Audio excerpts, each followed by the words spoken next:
for being here. Thank you to the authorities of the Assembly, the President and Vice President. Well,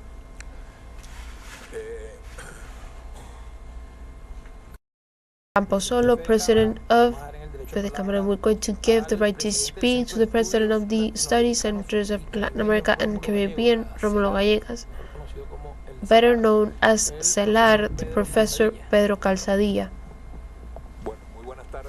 Well, good afternoon, and thank you very much to all for being here. Thank you to the authorities of the Assembly, the President and Vice President. Well,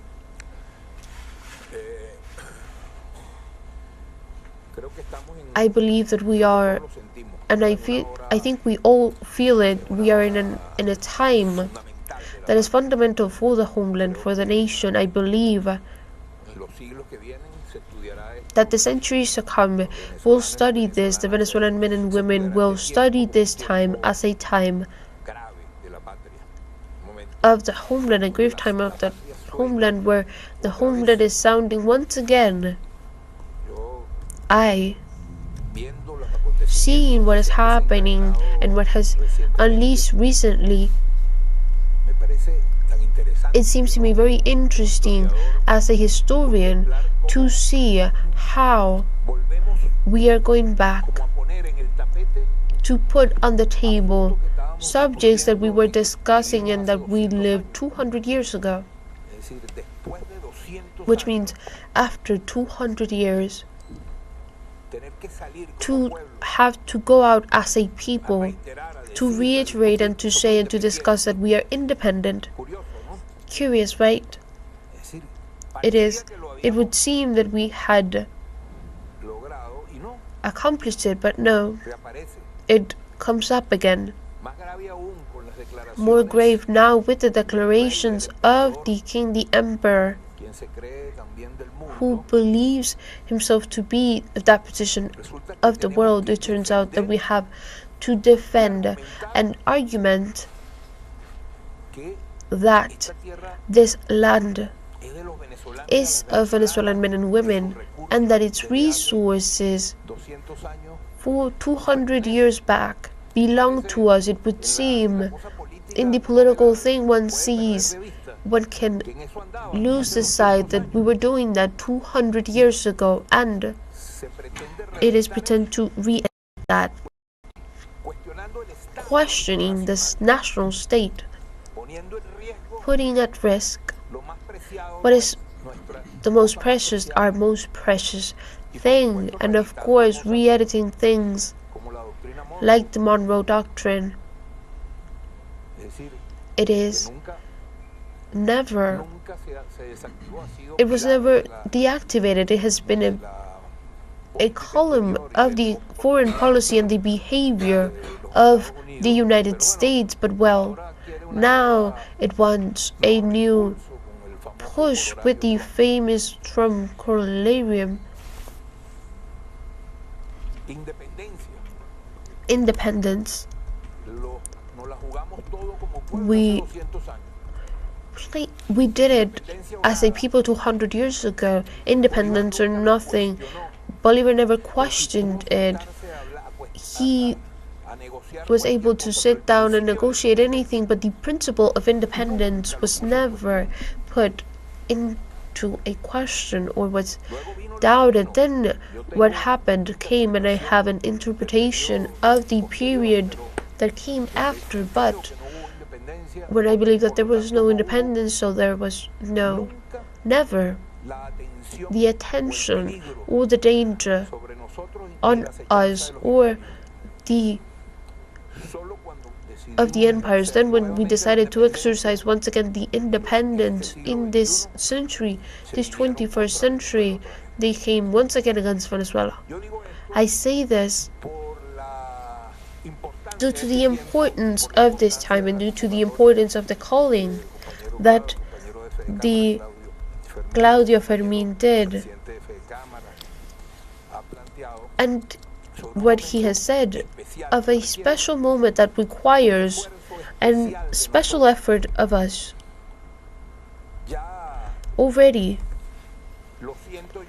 I feel it from the sector, the academical sector and intellectual sector, and the centers of investigation and the sectors where the thoughts are writing and where ideas are constructed and where they look to explain the challenges of our society.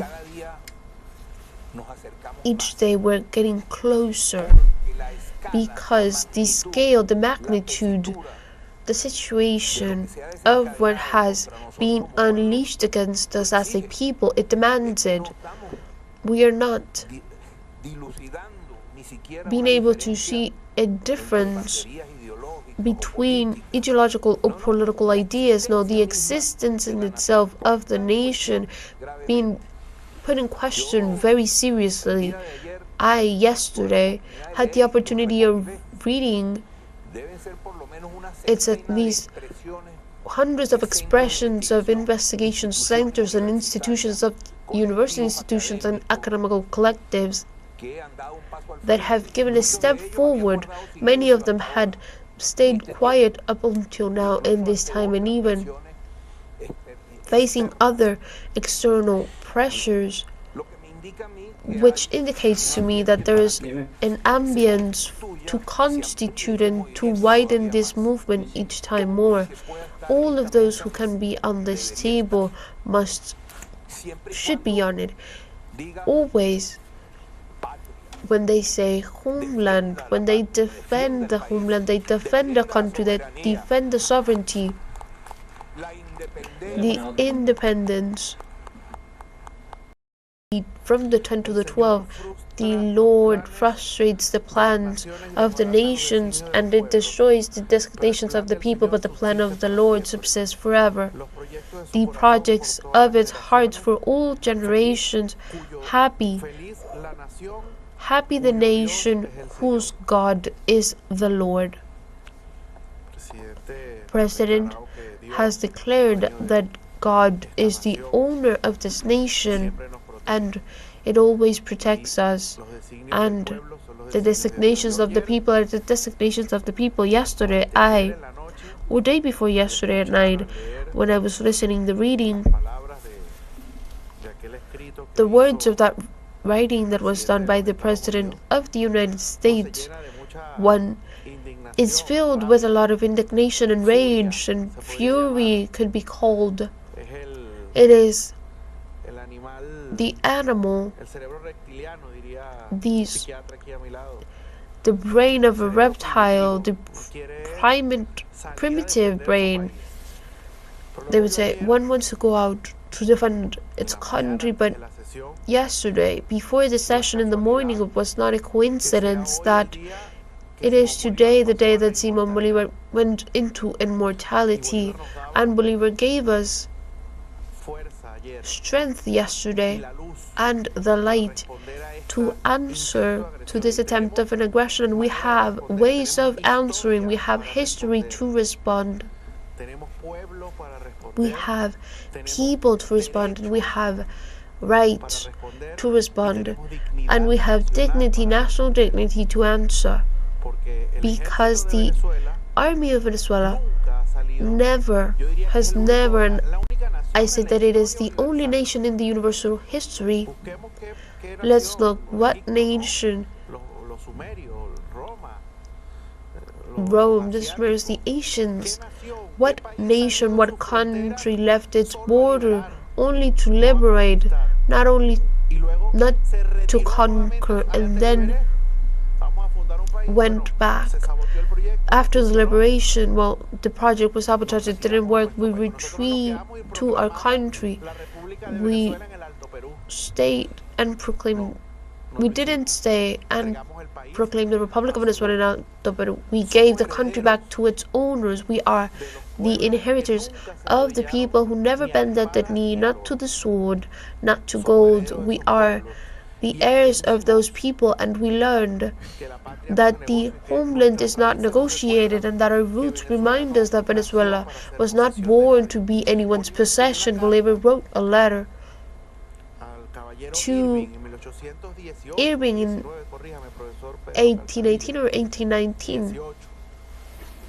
2019, defending us against Spain, it has disappeared a great part of our population.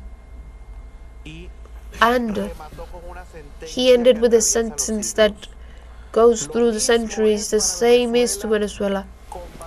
To combat against Spain than against the entire world if the entire world offends it. It is not aggression, it's the determination of a people that doesn't accept anyone's chains. Our weapons were to liberate. Our weapons were to defend, and they will be to defend our territory. Yesterday I was also thinking on that people of the US, not Venezuela and the United States and the people of the United States are not condemned to be enemies. No, we reject to pretend to impose a model that for them would seem they believe it was successful for them. Well, it is their model. We do not intervene in the model that the people of the US want for them. We can critique it. We can have observations. We don't like it. I don't share it. But let us have our model. Let the people decide what is the model that we want for our future.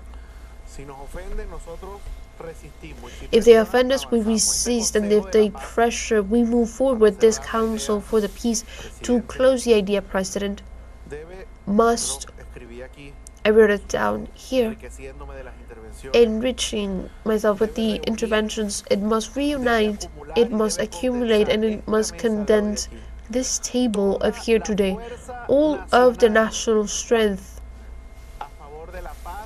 in favor of peace, dialogue, and the resistance indicates that it needs to be had, and it seems that it needs to be had. I like peace and dialogue at the moment, but right now we are not for ingenuities. We're being threatened by the most powerful army of the world in this moment, and it is not something to be taken as a game. We have to accomplish to turn the indignation, the national indignation, into a productive force that continues moving forward and pushing the country.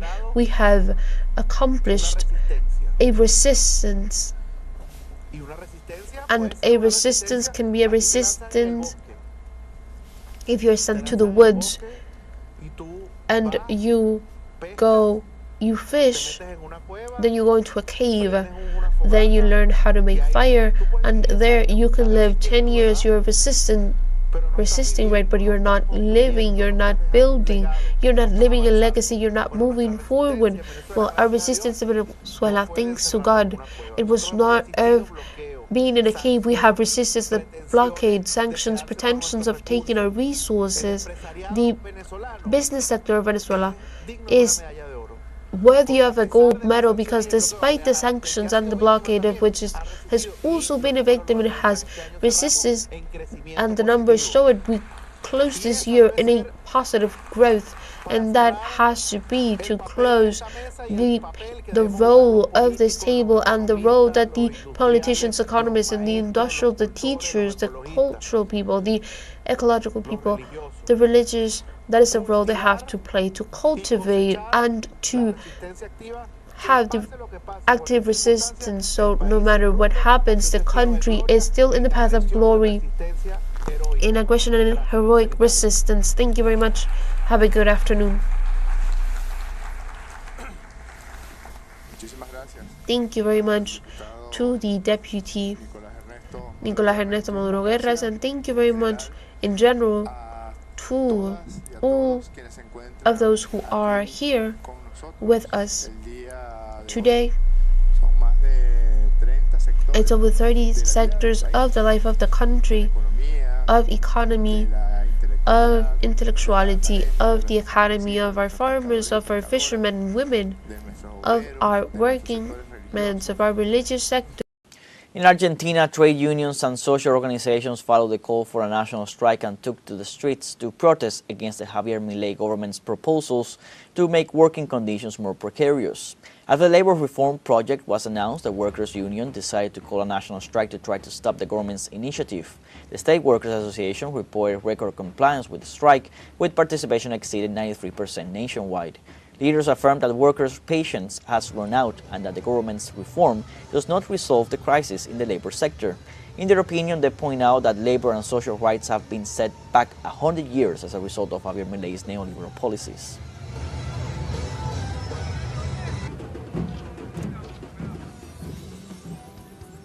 The Red Cross in Palestine warned of the risk of collapse posed by buildings destroyed by Israeli attacks in the Gaza Strip. The International Committee of the Red Cross warned of the risk of collapse in buildings in the Gaza Strip affected by the recent Israeli siege, a situation aggravated by poor weather conditions. According to the humanitarian organizations, the combination of previous damage and extreme weather conditions poses a serious threat to the safety of the city's residents. The Gaza Civil Defense said that storms this month caused the death of 17 people, including 4 children, as well as the collapse of 17 homes and the flooding of approximately 90% of the refugee camps.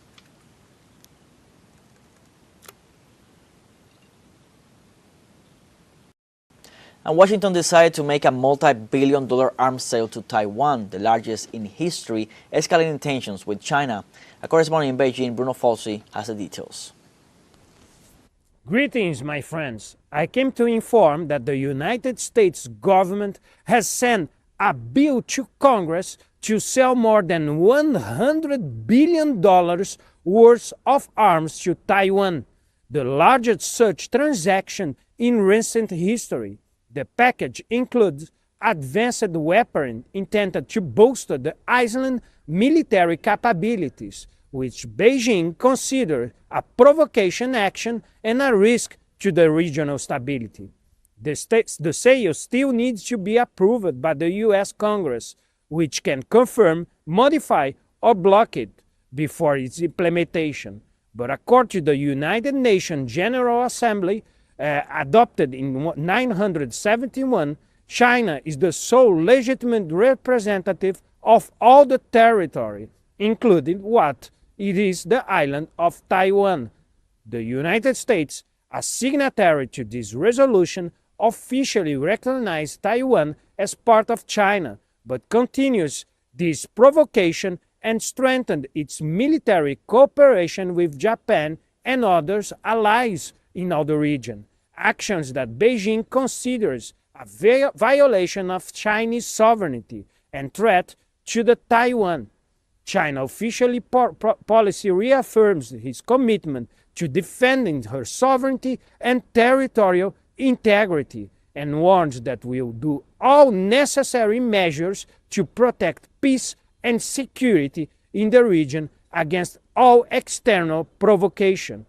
The situation shows the growing tensions between the United States and China and underscores the importance of respecting international norms and the principles of sovereignty and maintain the stability in the Indo-Pacific. With this news from here, the capital of China, we return with you in the studios in La Habana, Cuba. Together and strengthening the capacity of building the works in the public consultations and strengthening the constitutional conscience. That is why we're going to very soon start giving communal council by communal council, school by school, factory by factory, over 2 million of this constitution for you to hug it. And I was reading some of the articles, I don't know if you saw, of the activity of yesterday. It was very dark, so it was hard to read in that darkness. And our Constitution, in its preamble, it is a wonderful poem written by the writer Gustavo Pereira, my dear companion and brother constituent. The Article 1, it is strong. It is wise and unique, and the first article of the Constitution to which we have made an oath It says the Bolivarian Republic of Venezuela is irrevocably free and independent.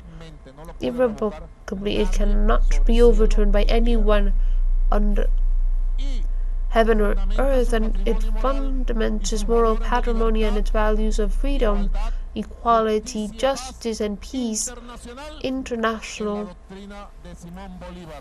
in the doctrine of Simón Bolívar, the Liberator. Its rights of the nation are rights that cannot be given up of the nation,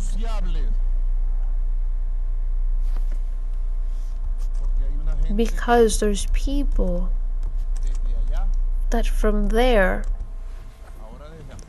now from the outside, all of them, because they all have left, Leopoldo López, Juan Guaidó, Julio Borges, they're pure demon beings. They want Venezuela to give up its historical rights and our homeland to be turned into a colony. Well, we have bad news for the ultra right, because they are irrevocable rights of the nation: the independence, the freedom, the sovereignty, the immunity, the territorial integrity, and the self-determination of the nation.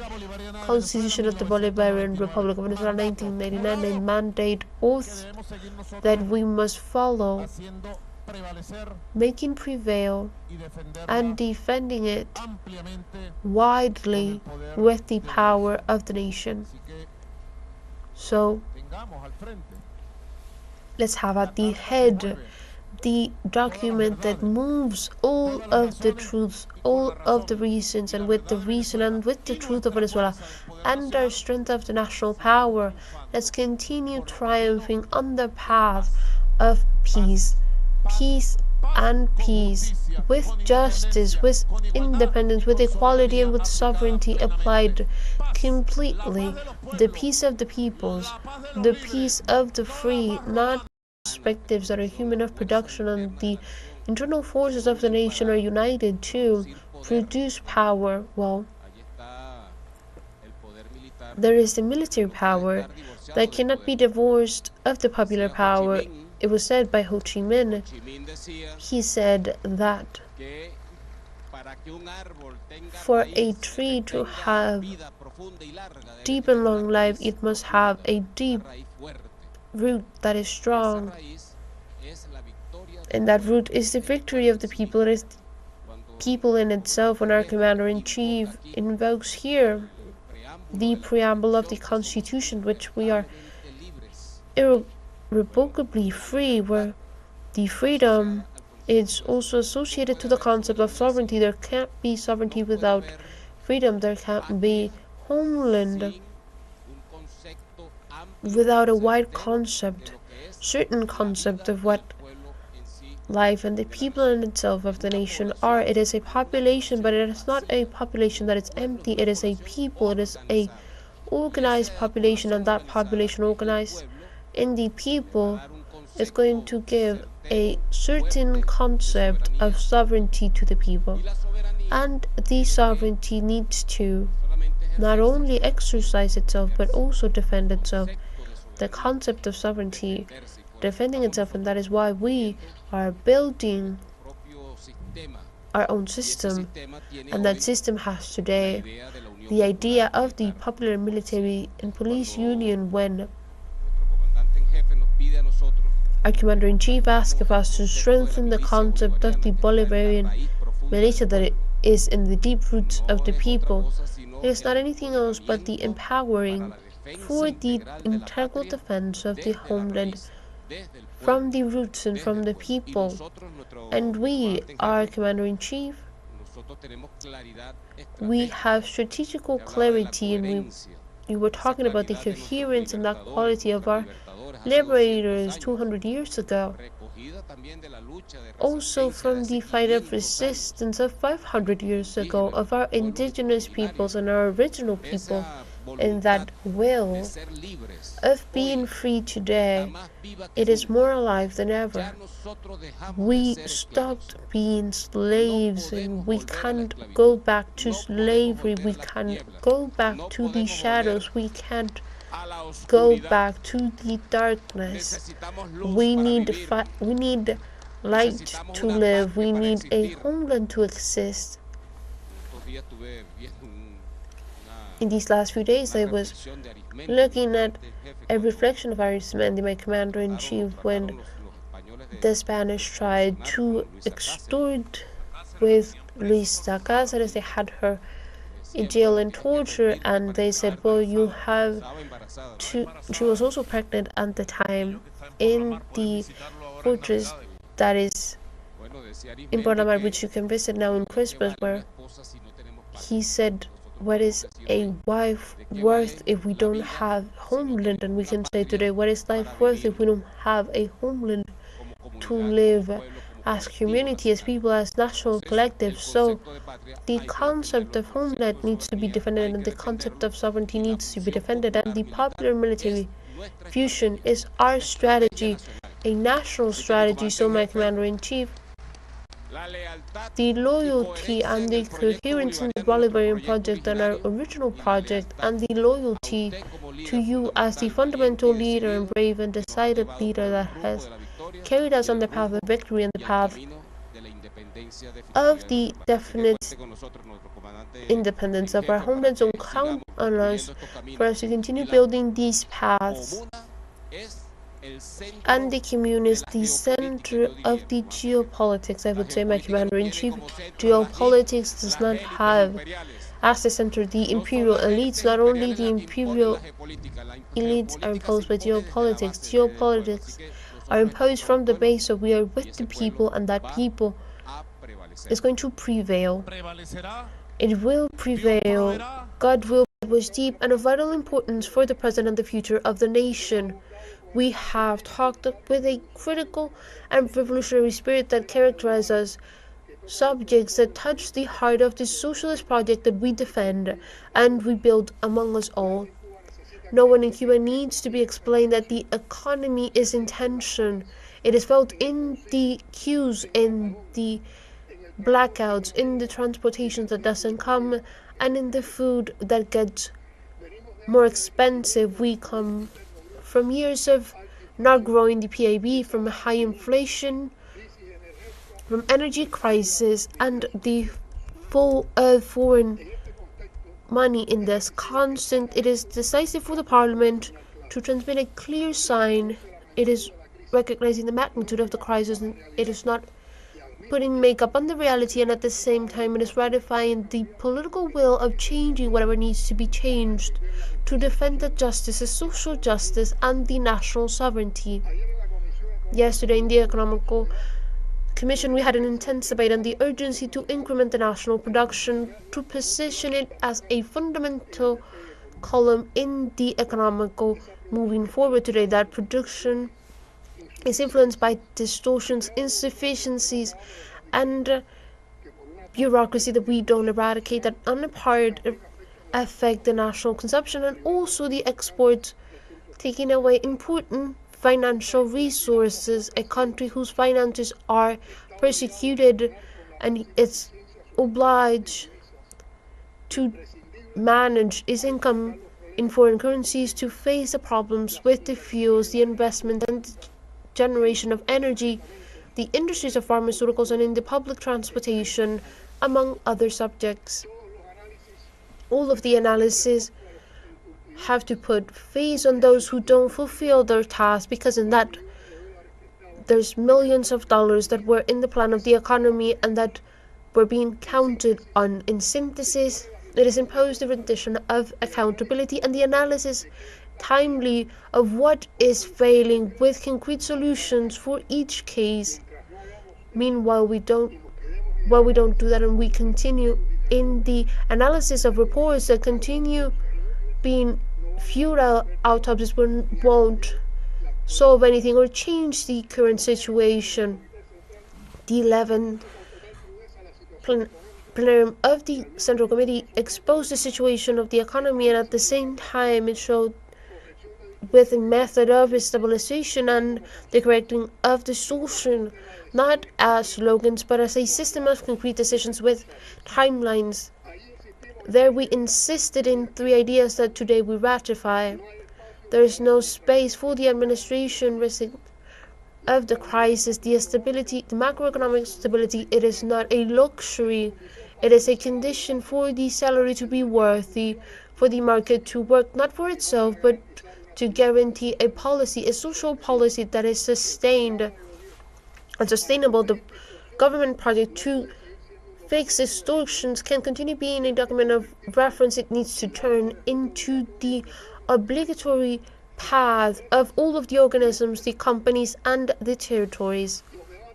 The debates of this session have confirmed the main challenges to reduce the vulnerabilities of the energies and the dependence in the importation of fuels, to recover productive capacities and express in foods, energy, and basic industry with the participation articulated and committed of all of the economical actors, and maintain the fiscal deficit and the inflation to stop the losing of the acquisitive power of the salary and the pensions, and sustain the incomes from the foreign, and especially tourism, the exports of goods and services, foreign investments, and to protect the sectors that are the most vulnerable of the adjustments through subsidies and correction of prices. All of those objectives were already being worked on, and we have to continue making decisions. Once again, I insist, the transformations that we must do are not only structural, but also of a mentality.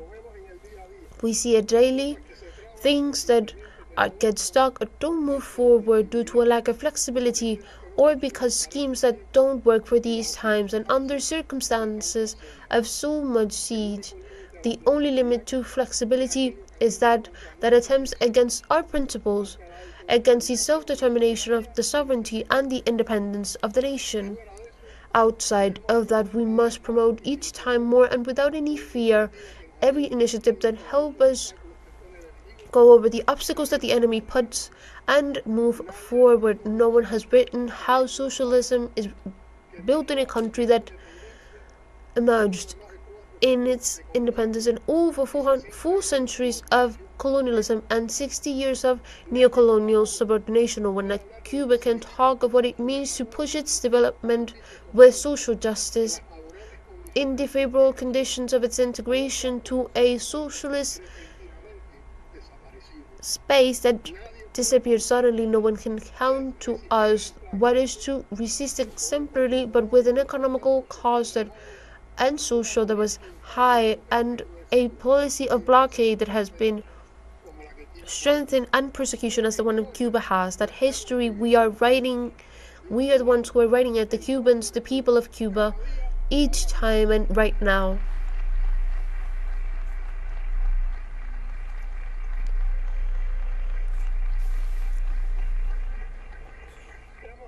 We have analyzed and backed the plan of the economy and the budget of the state for the next year.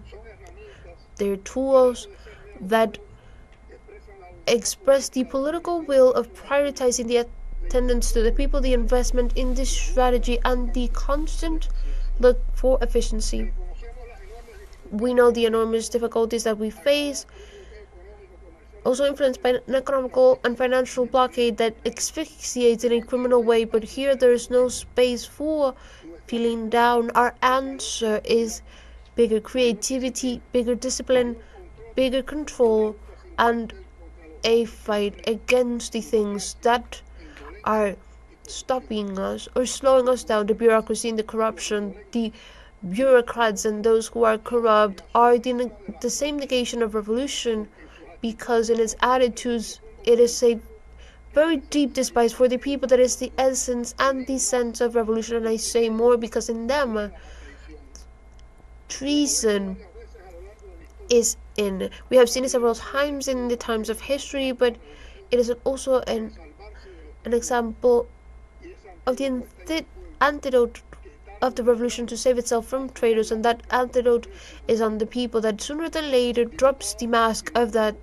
who lie. Deputies, in accordance to the plan of the economy and the budget, we have recognized the tensions, the inflation, the energetic crisis, the lowering of the PIB, but we have also reaffirmed that correcting the distortions and pushing the economy, it is a battle that is concrete for the stability of the daily life. That battle demands economical rigorosity, but also social justice, because we don't accept a model that sacrifices equality in the name of efficiency. The plan of the economy for the 2026, as it has been analyzed here, is a plan of offensive and a deep readjustment that looks to prioritize the production of foods, liberating situation and guaranteeing the basic goods, and especially generating real incentives for the state producer and those who are not staying to accelerate the investment and the operational solutions in the system of the energy of the nation, combining the reparations of the thermoelectric, bigger efficiency, and the growth of the renewable energies, ordinating the assigning of foreign currencies to favor sectors that export substitute imports, and also fill the market with its own use. The economical decisions that are key must support themselves in evidence studies, moderation, and evaluations of impact. It is important to shorten the distance between investigation and production. University, company, territory must be part of the same cycle of innovation. Innovation is not only technological, it is also organizational, of management, of participation, of popular, of communication, and of social control. The science and innovation have to stop being a complement to turn themselves into engines of economical change that we need. Compatriots, the things that Cuba faces in 2025 and 2026 will only be solved with concrete work, systematic control, and active social participation. In this session of the Assembly coincides with an idea: it is not enough with approving, we must fulfill, and it is not enough with fulfilling, we also have to say. From this assembly, we must assume several political commitments to reinforce the relationship of each deputy with its bases by communicating, listening, and explaining, and also recollecting the concrete proposals to feed the public policies, fighting frontally against bureaucracy, corruption, and the waste of resources and the lack of sensibility facing the problems of the people, strengthening the unity not as a critical thing, but as the construction of consensus through the responsible debate and the participation. The country lives a crisis today, but it has not been defeated, and it will never be defeated. And control, reinforcing the attention to the territories affected by natural disasters and promoting the participation of